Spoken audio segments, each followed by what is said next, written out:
Good morning, everyone. We're about to bring you the latest COVID-19 UAE updates. However, if you found this podcast through an article, which so many of you are doing, please hit that subscribe button wherever you get your podcasts so you can get your Dubai news daily. Good morning. Welcome back to the Lovin Dubai show, where we go through all the trending stories that everyone in Dubai is talking about. Today is Sunday and I literally totally forgot what I was meant to say. What a show we have lined up for you. As you know, the IPL is starting and we have Chirag, Suri in studio, who's going to dish us all the deets on the IPL, which is happening in the UAE this year. Also, rejoice, you no longer need a PCR test to enter Abu Dhabi. We'll also be talking about Emirates' hiring, how you can get one of those coveted 3,500 jobs. Yeah, I'm applying. And we'll also be talking about UK may soon announce the quarantine-free travel from the UAE, as well as a Dubai creator slept in a pod of the world's tallest observation wheel. Super cool. Oh, it's so cool. That video is like over 100-something K views on our Instagram. But first of all, it's Sunday morning. We see you. I'm opening up your comments on Instagram, Facebook, Twitter. Let us know where you're watching from. It's Sunday morning, so you're on the way to work. Are you at work or are you watching from elsewhere? And Sunday is a day of rest. Let us know. Sundays. Good weekend? Yeah, nice weekend. Really? Chill weekend. What about yours?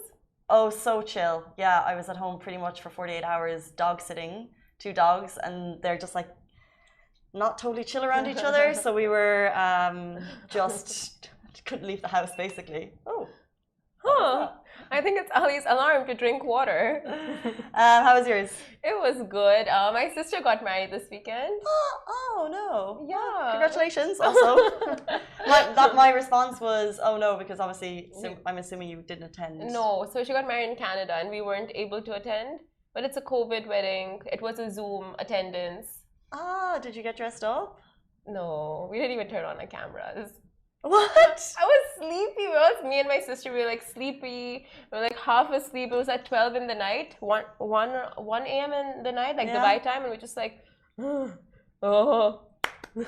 Oh, that's so tricky, far away, emotional though. The guy, are you excited about him? We've never met him. Like, we really don't know him at all. But it was cute. The ceremonies and stuff were very like cute. It's at least we can do these things via Zoom, I guess, right? Yeah. But you've never met him. So how? Interesting question for you. Yeah. A potential suitor. Yeah. In your, let's say, wherever you grew up, is it required for the male to ask the dad for permission? So like for your hand in marriage, right? Yeah. Like, I think for every culture around the world, that's a must. You know, like you go and you ask your parents. Is it? Yeah, I think so. Like until you get your parents' approval. In Indians, like that is the biggest thing. It's the biggest. Yeah, same in Ireland. Ali, what about you? Same thing. Same thing. Yeah. Do you like that tradition? And I do love it. I mean, I love it because I know how my parents are, and I know how understanding they are of decisions, and they are very liberal in what, like, they just want to see if the person is good. They don't see anything else. But I think for some people, it's just very strict. Like, you know, there's a criteria for parents, and if they don't match all the criteria, if they don't tick all the boxes, it's just like, no. And then it gets tricky for, like, the lovebirds. So what do the lovebirds do then? Do they sidestep? You tell me about you. Is it, what would you do if you're... Ali, what are you saying? No, what? There is no side step. There's no, if your parents say no to the girl, it's no? Yeah. If you love her, No. Cannot happen. Wow. Yeah, there has to be a legal guardian that says yes. what if your mom says yes, dad says But a legal guardian, has to be even on your you. age, what if you're getting married? What if you're getting married at like 35? If the father says no, then no. Oh, wow. So for us, it's very much like a respect thing. Yeah. So yes, you do it, but I don't like if like the family are saying no. Let's say in Ireland, we would still probably, if it was like the person you loved, you would still go ahead with it. But like, let's say for example, my dad died when I was a baby, but my sister-in-law, my brother-in-law, he asked my mom if they could marry, which I thought was really sweet. So it's just a respect thing. So to the mom and dad, I want to spend the rest of my life with your beautiful, incredible creation. Can it happen? And in general, they'll say yes. But yeah, it was never it was never a strict. But I want to know, if your mom says no to the person you eventually who asks for your hand in marriage, what would the scenario be like? Well, that's a good question, and I'd love to you guys as well if your parents say no, because I would really value my family's thought process, and I would really value their opinion. And if they really dislike someone that much that they saw that I want to spend my life with them and they still said no, I would definitely consider their thoughts on that. I'm not saying I wouldn't marry them, but I would definitely consider their thoughts. I love what you said. It's all about respect at the end of the day. And if their opinions are justified, then I think like reconsideration should be the one thing, you know, you do think about and like really put all aspects together and then see where you want to head with. So would you reconsider if your parents said no? Oh yeah, for sure. I mean, like just knowing how understanding my parents are about everything. Yeah. If they're like definitely not, I would be like, okay, you know what? Like maybe they're coming from a place. Yeah. So 100%. If you respect your parents and the whole thing. Anyway, let's jump into our top stories. Guys, massive news. You no longer need a PCR test to enter Abu Dhabi. The worst is over.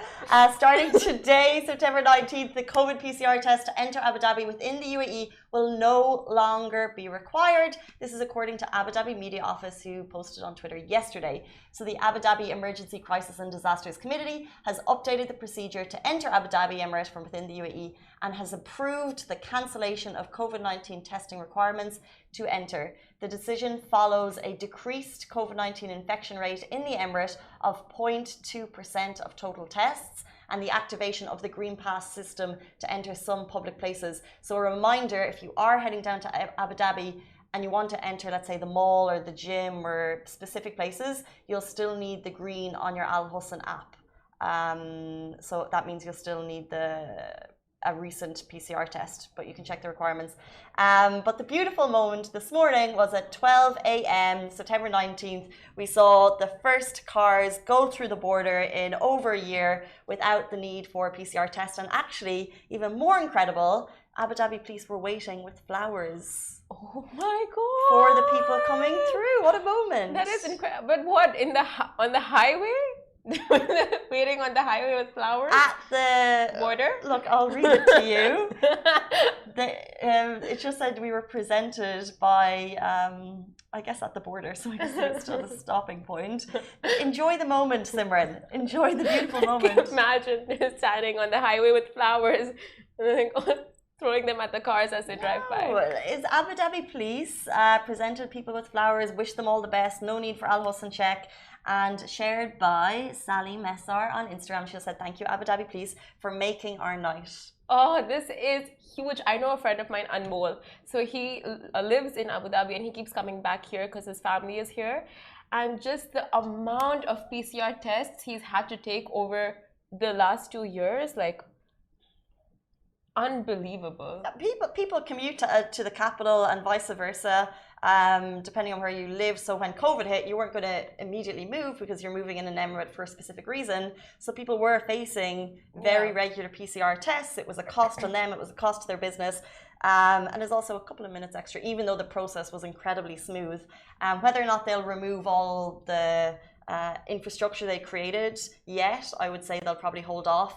It is all very true, yeah. Like I said, Abu Dhabi will continue to monitor the situation very, very carefully, very, very closely. But for now, off you go to Abu Dhabi. Enjoy the capital and all the incredible stuff down there, because the time is now. Before we jump into our top story, I just want to do a quick shout out to Mavish on Facebook, who said Ali will Mavish is talking to you on Facebook. They said no need to worry about marrying, that you're sorted with something. Good morning, Mavish. Thank you for your comment. Do you know who that is? Mavish? Is that Saida? They've sent a comment to you. Anyway. Can you capture it? And then... I will capture it. It's all for you there. Anyway. If you want to send in your comments to Ali, Facebook is the place. Instagram and TikTok and Twitter and YouTube are the places. But moving on to an incredible news, from one incredible news to another, the UK may soon announce a quarantine-free travel from the UAE. Now, this plan was disclosed over the weekend when England announced that it would discard the traffic light system for travel and abandon the COVID-19 testing requirements for fully vaccinated travelers from low-risk countries. This is so exciting. I mean, when we went on the yellow list, right? Amber. Emirates did that whole thing when they were on top of the Burj Khalifa. Now imagine this. But basically what it means is that the UK is making arrangements with the UAE to allow for quarantine-free entry for vaccinated UAE nationals and residents to travel. Now this was revealed by James Cleverly, the UK Minister for Middle East and North America in the Foreign, Commonwealth and Development Office. So he tweeted that we are finalizing arrangements with the UAE to include their nationals and residents in our plans to open up to the fully vaccinated from other countries from 4th of October. So in just a couple weeks' time. Finalizing those arrangements. I think at the moment it's World Health Organization approved vaccines, but still not administered in the UAE. So we're waiting for that little switch to happen. But it looks like we're really, really getting close here. And that will mean when it's approved, there'll be no mandatory hotel quarantine for an extended period that you have to pay for. So it's just great to see the UK government letting, I guess, UK residents here know that they're working on it. Because I think throughout all of this process, everything's so much up in the air, but as long as you know that people are like thinking about your specific situation. So if you're a UK resident, you're like, okay, it's not clear yet. We can't just fly home and immediately be free, but at least that you know that it's coming in a couple of weeks. So, oh my God, we never hear an airplane here. Wow. Oh, where is it? It's over there. Oh. Okay. Nice. Interrupt the regular programming. We hear an airplane. This never happens. It was like it's quite low. It's a jet. It's a jet. That's so cool. That's so cool. I've never seen a jet before. I love though. This sometimes happens. Like look, they're twisting, turning over the palm. Ooh, stunts. But we've seen here before that there have been stunts. And what was that morning? Okay, sometimes there'll be like stunts by UK or UAE military, but other times there was, what was that morning that like the colors were coming off. The colors, and also the morning that like the animals flew into from the helicopter flew into Breda. This is why we're so interested, because you know it's not just a plane flying over. We never hear planes here in JLT. Something is happening outside, so it's quite interesting. Stay tuned. Stay tuned. More on that later today on our Instagram. Exactly. You know what's going to be on DMs, so share us your videos on DMs. Someone's saying it's a private jet. It's quite low for a private jet. Moving to other airplane news, Emirates is hiring. The Dubai Airline has 3,500 new jobs to fill. Have you ever dreamed of working for Emirates? Oh yes, the perks. Oh, the perks. Are you looking to switch careers perhaps after COVID? Maybe you're rethinking it. Emirates is ramping up operations in Dubai, and to support this, they need 3,000 cabin crew, and they also need 500 airport service employees to join its Dubai hub. That means to be living in Dubai over the next 6 months. So if you're interested, these roles are Dubai-based positions, and both jobs offer exciting opportunities for friendly, energetic, and service-oriented people. Is that you? Is it really you? To meet and interact with the world as Emirates brand ambassadors, you can join Emirates as cabin crew or as an airport services agent. The airline industry has obviously, as we know, been massively hit throughout COVID, one of the hardest hit industries in the world. So it's now amazing, it really is, to hear that Emirates, the airline, currently flies to over 120 cities, which means that they're back up and running to 90% of its pre-pandemic network. Now, when we posted this news on Thursday, a lot of people said, what about everyone that was let go? Because there were a lot of people let go. Now, what they've said to that is they have been recalling pilots, they've been recalling cabin crew and other operation employees who were stood down when the pandemic forced a drastic reduction in flights last year. So they're recalling those people, and they have 3,500 new jobs to fill, which is just great news. So fun. So fun. We're back, guys, we're back. But you know what? I can totally confirm on the fact that they are calling back employees that were previously let go of, because my friend's dad, who was let go of during COVID, he got a call back from Donata saying like this position is back up. If you would want to reapply, if you want us to consider, please do let us know, and you would be like first priority basis. Amazing. Interesting. So that is great news that they have like, okay, like just remember their employees. 100%, because obviously they're not going to say your job is here, because everyone who was stood down potentially got a new job, or they've potentially gone to another country. So the fact that they're calling people and saying it's open for application again and you will have priority, that's amazing. Probably it's the best that they could do, really. I mean, I don't want to like get into this, but we wrote an article on just Emirates cabin crew. Like, I just want to be an Emirates cabin crew. Like, they get housing. Oh, it's such like, oh, they do, they travel the world. Look, now, there's massive pros and cons, I think, to crew. For sure. I think for every job, every industry, every field. But I think with crew, they have the massive highs and then the lows, because not having a routine, not having to be in one place, therefore it's hard to, like, you know, make real roots in Dubai, especially if you just moved here. So those are the lows, but then the highs are like Emirates flies to the most incredible destinations, and you're put up in these hotels, and you have a good amount of allowances and the discounts. Crew will tell you, I think, a lot of different stories. So some people have the most positive experiences. Some find it a little bit more difficult, but on the whole, I think what Emirates offer them in terms of a couple of years' experience to see the world, like unparalleled. Very true. And compared to other airlines, you would want to work in Emirates if at all, as a cabin crew. And the fact that they, like, when they're actually looking internationally for these jobs. So they, I think one of the beautiful things about Emirates is when you're on board, they're like, we have X number of crew and they speak like 15 million languages. But they do, because they really apply, they looked in every country, and they have application processes. So they want to have a very international crew, which is very admirable, I think. Yeah, I totally see you as a cabin crew member. Like, so much. Like, you totally fit the bill for a cabin crew. I thought I was a teacher. I fit the bill for a teacher. I mean, if you didn't tell me you were a teacher, I would have never seen you in the teacher role, but I see you as cabin crew. Interesting. Like, smiling and going like, oh, you want a vomit bag? Take a vomit bag. You want me to clean your vomit bag? Okay. Why was a vomit bag first thing in your head? No, I'm just thinking of the worst scenario that a cabin crew could be in, and that's just like collecting a vomit bag. Because people do get sick on flights pretty often, right? You would think. I mean, kids. Well, actually, when you say kids, one of the beautiful things you see is how well some of the crew are with kids. Like, it's not really part of the job role, but then they're always so helpful when babies are crying. Someone's saying, Zimarati is saying, the discounts everywhere are awesome. Fact. I love it when you go somewhere and they're like, are you crew or teacher? Because we have discounts for those. I'm like, I was a teacher a few years ago. But yeah.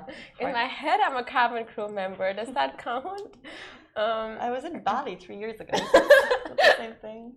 But Emirates cabin crew members have become content creators as of late. They've been hitting TikTok, hitting Instagram, and talking about content creators. Not really, I just spoke about it for 2 seconds. But a Dubai creator slept in a pod of the world's tallest observation wheel. Now imagine getting to sleep overnight in the pods of the world's tallest observation wheel. Well, digital creator Tom Johnsey of Beautiful Destinations needed not imagine, because it actually happened. And Tom Johnsey is known for his incredible content taken in different parts of the world. And he did not disappoint with a video that has racked up millions of views in less than a week. And we put this up on our TikTok page as well. And I think in just a couple of hours, we hit 1 million on our TikTok alone. So imagine his Instagram. And an overnight stay at the world's tallest observation wheel in Dubai looks a little like this, like you can see beside on YouTube, Twitter, and Facebook. I'm just watching a video of the teddy. It's just unreal. It's just like peak. Like this, I mean, come on, you would think it's beautiful, the views from Ain Dubai, but just like the way they've made the pod so spacious that you can fit in a bed. Well, the whole thing is beautiful when they zoom out and you see the full Ain Dubai and all its 820 feet glory. But I guess so Tom Johnsey is part of Beautiful Destinations, and they create incredible content around the world. So the fact that they're here in Dubai making this to announce the launch of Ain Dubai, I think is pretty spectacular. the sun is coming up. They were, I guess they had full creative power to do whatever they wanted in the pod. So they've put this bed in there, and I love that they have this like adorable teddy bear. And they have the laptop set up, so it's like I'm literally staying here, and then he looks out, and it's just this incredible sunrise or sunset. Only in Dubai, like the most OTT of all content creations, like unofficial logic. Yeah, exactly. It's like, we're not just going to have an article to launch it. We're not just going to have like a video of like, this is Ain. We're going to get the world's best content creators in here. We're going to let them do whatever they want. And I love that, and create something absolutely beautiful. And as you can see, it worked. It's been viewed by millions and millions of people. It is incredible. Why aren't we getting this creative liberty? Why? What are you talking about? What would we do if we were in Ain Dubai? How would we? I'd like to say we could be as creative, but who knows? We probably do a TikTok. Really not. Or you know, like West Side Killer. I mean, with your vocal talents, my dancing. Yeah. I mean, it does not get more creative than that. It doesn't. I think just give us a pod and just watch Ain Dubai. Just watch what we would do. But John C. has made the UAE proud with banking content after content, and Tom John C., the head of content creation for Beautiful Destinations, has chosen to make Dubai his home. And Lovin had the pleasure of chatting with him about his big move to Dubai, the growth of the Beautiful Destinations, and how they create show-stopping content, which you can catch on our YouTube channel, Facebook channel, Twitter. So many pages, it's all out there. But in Dubai, guys, if you guys are looking to get on and book your tickets, it's opening up to the public from October 21st, which is in just a couple weeks. So you can pre-book your tickets, 130 dirhams if I'm not wrong. Interesting. Not sure. I mean, I was away for the launch, so I feel like for the media launch, so I just feel like I'm a little bit behind with Ain Dubai things. Let me just quickly Google it. But can I just say, before we move on to our cricket interview with the IPL in mind, I just want to say that it's been so nice and incredible to be able to post such positive stories this morning and to talk about them. No PCR test required for Abu Dhabi, 3,500 new jobs for Emirates. UK is really getting serious about lifting all border restrictions for people in UK residents in Dubai to fly black. And of course, when we talk about the content creation at Ain Dubai, we're talking about the launch of Ain Dubai, one of the largest observation wheels in the world. Is it like nearly double times the size of the one in the UK, which is the second largest now? Like, just phenomenal. We can see it outside our window here. So what's happening in the city is just spectacular at the moment. It's buzzing, Expo's coming, and it's so positive. Just love the positivity. You are welcome. We started your week just right. All the good news you needed to hear this week. Nothing to do with Dubai making the good news happen. Just us delivering it. Know it. But Wicked did you get the prize before we move on? No, I'm just not gonna bother right now. Wicked news. We have wicked news. Interview. A wicked interview. Yeah, you want to go on it alone? You're gonna be? No, you gotta do it. You're gonna be bowled over because, as you know, the IPL starts in the UAE tonight. We've all been waiting for. It's finally resuming. The game's kicking off at 6 p.m. The Chennai Super Kings are going up against the Mumbai Indians. And to tell us more about it, here with us today is friend of the show, Chirag. Suri, stay tuned. We're gonna be back with you in about 30 seconds. Lovin Extra is here. This is the new membership, and while absolutely nothing changes for our readers, extra members get access to premium content, exclusive competitions, and first look for tickets and access to the coolest events across the city, and Lovin merch. If you subscribe right now, a very cool Lovin Red Eco Water bottle will be delivered to your door. Welcome back to the Lovin Dubai show, guys. Tonight is the night we've been waiting for. The IPL is finally resuming. The Chennai Super Kings are going against the Mumbai Indians at 6 p.m. And to tell us all about it and the IPL as a whole, we are joined by Chirag. Suri, welcome to the show. Thank you very much. Thank you. It's IPL season, people. We are excited. We are excited. Back again. We had you last year talking about the IPL. We are back again this year. Why are we excited about this year's IPL? Look, I mean, it's the IPL firstly, you know, what's not there to be excited, you know. Facts. It's back in the UAE. Obviously, you know, there was a little bit of a break. You know, there's obviously the whole corona situation, and you know, things had to, you know, put you know, on hold a little bit in India. So it's back in UAE. Yes. It's back home. So, you know, it's a super exciting time. Right before the show, we've been getting a lot of DMs about the IPL. People saying, can spectators go? And I didn't actually know. So you are here to let our audience know the answer to that. Can we go and watch the IPL this year? Yes, you can, but that does not mean that I have the whole ground to myself. So please, after this show, there's going to be so many people messaging, can I have tickets? Can I have tickets? So I asked first, guys. Yeah. But the good thing with last year was there was no spectators allowed, so nobody really messaged me after this show. But after this show, there's going to be a lot of people out there going to be messaging to get them tickets. But from what I hear, it's 30% occupancy at the start of the tournament, and then towards the end, I think they're going to be increasing it more. So yes, you can go watch the IPL and watch it live there. Today, you can get a ticket on Platinum List for 200 dirham to go and watch. And then there's more for 60 dirham later in the tournament. So guys, depending on what stadium it is being played at, Dubai, Sharjah or Abu Dhabi, the tickets are there. And I think today's already sold out some of the tickets, but try your luck. So tell us about, let's say tonight, who are the big players to watch out for? Look, I mean, obviously you've got the big guys, Chennai Super Kings versus Mumbai Indians. This is like, we call it the El Clasico of the IPO. This is the two teams who've won the IPO the most number of times.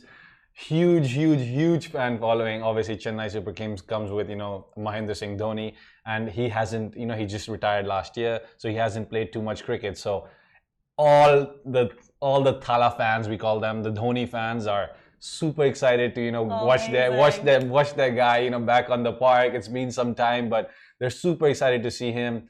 Obviously, Mumbai Indians fans, they've got Rohit Sharma, they've got Pollard, they've got Pandya, they've got all these guys, who, to be honest, are just coming off, the England series. And, obviously India did really well in that test series in England, and now they're here. So it's a different format, obviously T20 cricket, but it's the start of a really long winter for these guys because they're coming in from England, and now they in the IPL, and then we have the World Cup in Dubai as well, so we're hosting the World Cup, which is huge for the UAE. And so much going on in Dubai. I think everywhere in the world you say that things are stopping and put on hold and things like that, but over here, like, not happening. Everything's here, everything's back. Could you put a prediction down for tonight? Would you put a prediction down for tonight? Look, I think I would go with Mumbai Indians just for the fact that their players are more in form at the moment. A lot of the guys have been playing regularly. They're in the Indian squad as well. Chennai Super Kings as well. Obviously a super strong side. I don't want to put all my eggs in one basket, but I feel they tend to take a couple of games to get going. So I don't know if that's the case today, but do you guys agree with that? Is that fair?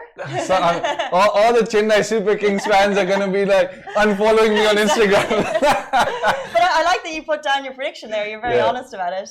Let's say the games are postponed, but some of the players are coming from the UK now. Did some players have a bigger rest period, and do you think they use that rest period to their advantage? Look, especially after the last 6 months or year, players were already in sort of a rest period. We had very few cricket, not too much going on, but now players are coming in from CPL, from the Caribbean League. Players are coming in from the UK. Players are coming from all the different commitments, and now they're reuniting over here. So I mean, it's a busy back end of the year. A lot of cricket for us as well.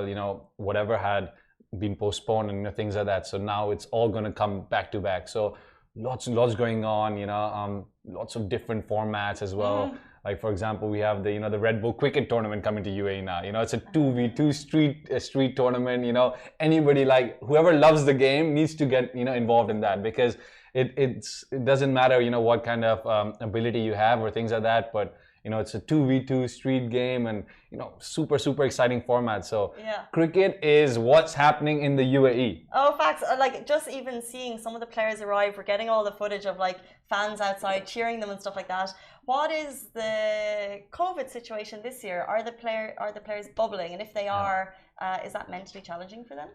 Look, obviously they are in a bubble at the moment. And what is the bubble? What is the cricket bubble? What does that mean? So the cricket bubble basically means you leave the bus, you go to the hotel, you're in a constrained environment in that hotel. So there's only, that floor you can go to. But obviously with the luxury of the Dubai hotels, they're in Palm Jumeirah, they got beach access, they got pools, so the players honestly don't mind being in a bubble in the UAE, because of the facilities and the, luxury that we, have. But At the same time, obviously, some of the players are able to get their families in and things like that, but that's not always the case. And in long tournaments, it does get taxing on you because, you know, you want some sort of family. You want to get away a little bit from that environment. You don't want to see your, yeah, it's great to be around your cricket buddies, but 24/7 for like month on after month. Well, like, exactly, because it's IPL and then you're saying the World Cup and there's different stuff going on. Exactly. So how are they going to manage that? Yeah, I mean, players? look, as players, you know, these are the things that this is what this time needs us to do right now. So, you know, it's, you can't really run away from it. It is what it is. It is what it is right now. And we're just, you know, lucky to be doing, you know, what we have, you know, what we love. And the best part is that the fans are back in the stadiums, you know, playing in an empty stadium, you know, we spoke about it. Are the players, you know, a little bit on the, you know, because everybody loves that, you know, that crowd cheering, that, you know, that vibe, the environment, the buzz.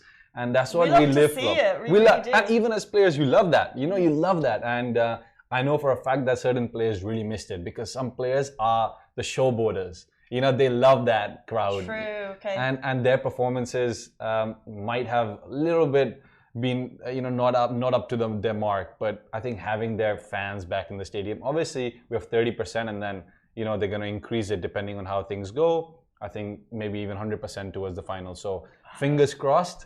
We'll be making our way there. But it's so interesting because in other countries and big events, you've seen full stadiums the whole way through. But it's kind of nice to know that the UAE are starting with 30 and then potentially ramping it up. No, absolutely, because, you know, you have to see how things go. I'm not sure. I think you have to be vaccinated as well to enter the stadiums. If you're below 16, you don't have to be. But if you're above 16, you got to be vaccinated. So I think these kind of measures are important because at the end of the day, you know, safety is what is most important. And, you know, it's great that we're going to go enjoy our favorite, you know, watch our favorite players and things like that. But at the end of the day, safety is very important. So I think they have some certain social distancing measures, you know, a couple of seats and then there's a break and then a couple of seats. So yeah, they're taking the measures to make like a very smooth tournament. You know how the UAE is. We do 100%. it. We do it. Yeah. But, you know, I know how the UAE is, but I also know how excited fans can get.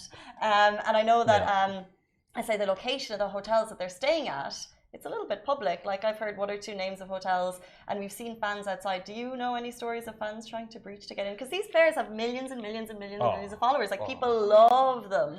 Any stories of breaching there? I don't know about breaching, but I was at the ICC Academy the other day, and then, you know, the Chennai Super Kings bus was going, and then there was fans, you know, running behind. And, you know, you see this in India. You see this all the time in India. Literally, there's people, you know, coming on to their buses and things like that. And, you know, you speak about players from all over the world, you know, even from the UK, Australia, Sri Lanka. There's the kind of fan following and the fan power that comes from the Indian fans.